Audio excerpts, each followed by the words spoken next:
I know what you are thinking. Easier said than done, right? There's so much stuff you have to do and you can't just skip it or hand it off to somebody else. Actually, you mostly can do that. You just have to beat your fear first. Fear? Yes, you have got a serious phobia of goofing off.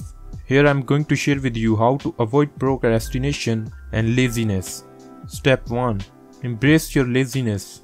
Like you, most life hack readers are keen to be as productive as possible at all times. There is a problem with that. Humans are not built for 24/7 productivity. Nobody is perfect at time management every single second. One of the best things you can do to boost your productivity is give yourself a break. No matter what you are doing, if you have been doing it for more than 30 or 40 minutes, your brain's getting too accustomed to it. That means you will start to make mistakes. A very short break will let you maintain your mental focus, and a longer break will refresh your whole body as well as your mind. As for time management, it should come as no surprise to you that if you have fewer things to do, managing your time suddenly gets easier. If you are genuinely struggling to manage time rather than energy and motivation, maybe you simply have too many tasks on the go. Easiest way to test this theory is to reduce your to-do list. If that helps, problem solved. If you are still struggling after halving your tasks, then you are probably procrastinating. Trouble is, you are doing it wrong. Step 2. Procrastinate productively. When most people procrastinate, they do it in an aimless daze. Sharpen your procrastination skills and you will discover that procrastination is a tool, not a problem. Every time you feel like avoiding a task, look at why you feel that way about it. Is it scary like going to the dentist? Depressing or morbid like drawing up a will? Do you feel like you don't know how to begin?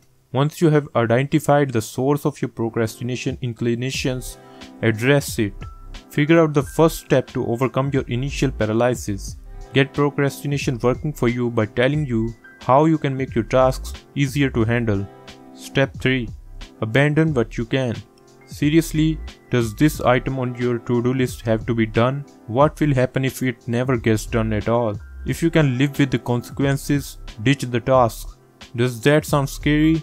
Are you thinking what if it turns out to be important after all? No problem. Lay that fear to rest by keeping a list of your abandoned tasks so that you can move them back onto your active to-do list later on if you want to. Weirdly, some people call this approach a productivity technique while others call it laziness. I say if it works, use it. Step 4. Delegate responsibly. Can you get someone else to do this for you? Really? You sure? Most people overestimate their own importance in the completion of a task. It's easy to think that your family, business, universe would collapse if you were not there working hard to keep it going. The simple fact is that there's usually someone else who can handle it.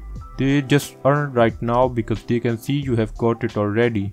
More importantly, can you find someone to delegate to who will perform well enough that you won't feel disappointed?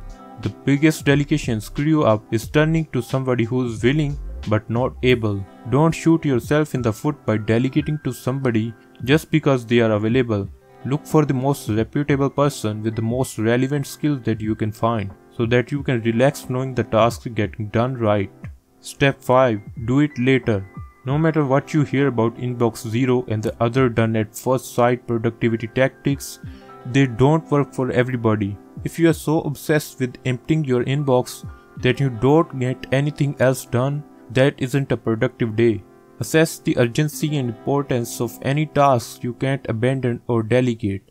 Today, do only tasks that need to be done today or tomorrow, like buying more milk before the store closes. Everything else can be added to your to-do later list, where it can stay until it becomes important enough to do today, or ideally until you find someone to do it for you instead. How do you feel about laziness and procrastination now? Don't let fear of imagined consequences blind you to the real benefits of doing less. Goofing off is vital to your productive lifestyle.